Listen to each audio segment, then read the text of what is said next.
Hi everyone. నేను ఇవాళ మీ ముందుకు ఒక స్టోరీ చెప్పడానికి వచ్చానండి. Before going to the story దేని గురించో చెప్తాను. ఇవాళ చాలామందికి ఏంటంటే ఆశకి, అత్యాశకి డిఫరెన్స్ తెలియట్లేదండి. సో, ఈ స్టోరీ ఏదైతే ఉందో ఇది అత్యాశ గురించి మాట్లాడుతుంది. బిఫోర్ గోయింగ్ ఇంటూ స్టోరీ, నా పేరు Praveen Kumar. I'm a certified financial goal planner. నేను మనవిబత్ రిప్రజెంట్ చేస్తున్నాను. గోయింగ్ టు ఆ story, it's about a mouse. Mouse అంటే బాగోదు కాబట్టి will keep a name for it, like Mickey. Mouse పేరు మిక్కీ అని. సో ఈ మిక్కీ ఏంటంటే ఎవ్రీడే ఇట్ విల్ గో అవుట్ సైడ్ to search for food and food తీసుకుని డే టు డే తన యాక్టివిటీస్ ఇవన్నీ కూడా చేసుకుంటూ ఉంటుంది. అలాగే ఈరోజు కూడా మార్నింగ్ లేచింది. So she went for food search. ఈ ఫుడ్ సర్చ్ చేస్తున్నప్పుడు ఒక ఇంట్లోకి వెళ్ళినప్పుడు ఆ ఇంట్లో ఏమైందంటే, ఆ ఇంట్లో ఉన్న పర్సన్ ఒక జార్, చాలా పెద్ద జార్ నిండా గ్రెయిన్స్ వేసి మూత పెట్టడం మర్చిపోయాడు. సో ఈ మిక్కీ వెళ్ళి చూసి చాలా ఫ్రెష్గా ఉన్నాయి గ్రెయిన్స్ అని చెప్తే ఉంది, చాలా టేస్టీగా ఉన్నాయి ఎప్పుడు తినేదానికంటే కూడా. సో ఆ మైకి చాలా హ్యాపీగా ఫీల్ అయింది. నా అంత అదృష్టవంతులు ఎవరూ లేరు. సో నాకు ఇంత మంచి ఫుడ్ దొరికింది, నేను ఎవ్రీడే స్ట్రగుల్ అవ్వాల్సిన పని లేదు నాకు అని చాలా హ్యాపీగా ఫీల్ అయింది. And started saying to God, thank you for giving me this food without searching for food అని. అది చాలా పెద్ద జార్ అని చెప్పే కదండి. సో ఆల్మోస్ట్ తను రోజు కూర్చొని తిన్నా, it will come for few good days. So everyday అలాగే ఏం పని చేయకుండా, ఏం ఎత్తుకోకుండా గెటింగ్ ఫుడ్ అండ్ ఆ మైకి తింటుందండి ఆ ఫుడ్ని. So one fine day it realized. జనరల్గా మనం చెప్తారండి మనకి ఏమని, కూర్చొని తింటే ఆస్తులు కొండలైన కరిగిపోతాయి అని.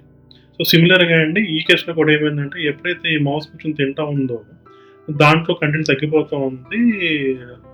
ఆల్మోస్ట్ గ్రౌండ్ లెవెల్కి వచ్చిన తర్వాత మైకి రియలైజ్డ్ అయింది, కరెక్టే కదా నేను ఎన్ని రోజులు తింటా ఉన్నాను బాగానే ఉంది, ఇప్పుడు కంప్లీట్ గ్రెయిన్స్ అయిపోయినాయి, ఇప్పుడున్న మిగిలిన గ్రెయిన్స్ ఇంకొక 1 వీక్ కంటే ఎక్కువ రాదు, నేను ఈ జార్ నుంచి బయటకు ఎలా వెళ్తాను? ఇక్కడైతే నాకు ఎవరన్నా గ్రెయిన్స్ ఉన్నాయని, లేదంటే నన్ను ఎవరన్నా ఇక్కడి నుంచి తీయాలి. ఎవరైతే మూత పెట్టడం మర్చిపోయాడో ఆ పర్సన్ను ఆబ్వియస్లీ చూస్తే they will try to kill it. So then ఈ మౌస్ రిలీజ్ అయింది, ఓకే నా పని అయిపోయింది, ఇక్కడి నుంచి బయటికి వెళ్ళలేను. అరే దేవుడు, అనవసరంగా నాకు ఇది చూపించావు, నేను అనవసరంగా దీనికి అంతగా ఆశపడ్డాను అని చెప్పేసి. కానీ ఇక్కడ మీరు గమనిస్తే అండి, ఈ మౌస్ విషయంలో జరిగింది ఏంటంటే ఆశ కాదండి, అత్యాశ. సో ఇది గనక మన లైఫ్కి ఈ స్టోరీ నుంచి మనం టేక్ అవే తీసుకోవాలనుకుంటే కనుక, లైక్ జనరల్గా మనం ఎప్పుడు వింటూ ఉంటామండి, బట్ చాలా తక్కువ మంది అది పాటిస్తారండి. ఒకటి షార్ట్ టర్మ్ గెయిన్ ఏదైతే, షార్ట్ టర్మ్ ప్లెజర్ ఏదైతే ఉందో, it will give you pain in long run. So ఇక్కడ ఏమైందండి, షార్ట్ టర్మ్లో గ్రెయిన్స్ ఉన్నాయి, బాగుంది, పని చేయకుండా ఫుడ్ దొరుకుతుంది, తింటుంది, nothing wrong in that. So ఎప్పుడైతే దానికి అలవాటు పడిపోయిందో తన జీవితం మొత్తం పడిపోయిందండి.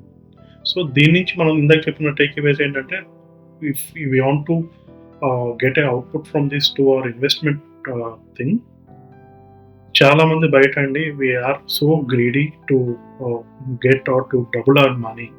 So they will fall in this trap అండి. ఏదైతే మైకి జారిన ట్రాప్లో ఫాలో అయిందో, similarly many of us will fall in a trap to get more returns. So గుర్తుంచుకోండి, షార్ట్ టర్మ్లో ఎప్పుడన్నా మనకి ప్లెజర్ ఇచ్చింది అనుకోండి, డెఫినెట్గా we will be having consequences of it and we will be losing in long term. Thank you అండి. మీకు ఈ వీడియో కనుక నచ్చినట్లయితే కనుక వాచ్ చేయండి, సబ్స్క్రైబ్ చేయండి మా ఛానల్కి. I will coming up with sequence of stories అండి. Thank you. If you like the content in the video, please like and share the video and subscribe to our YouTube channel. If you need any personal appointment, do call us to the below number.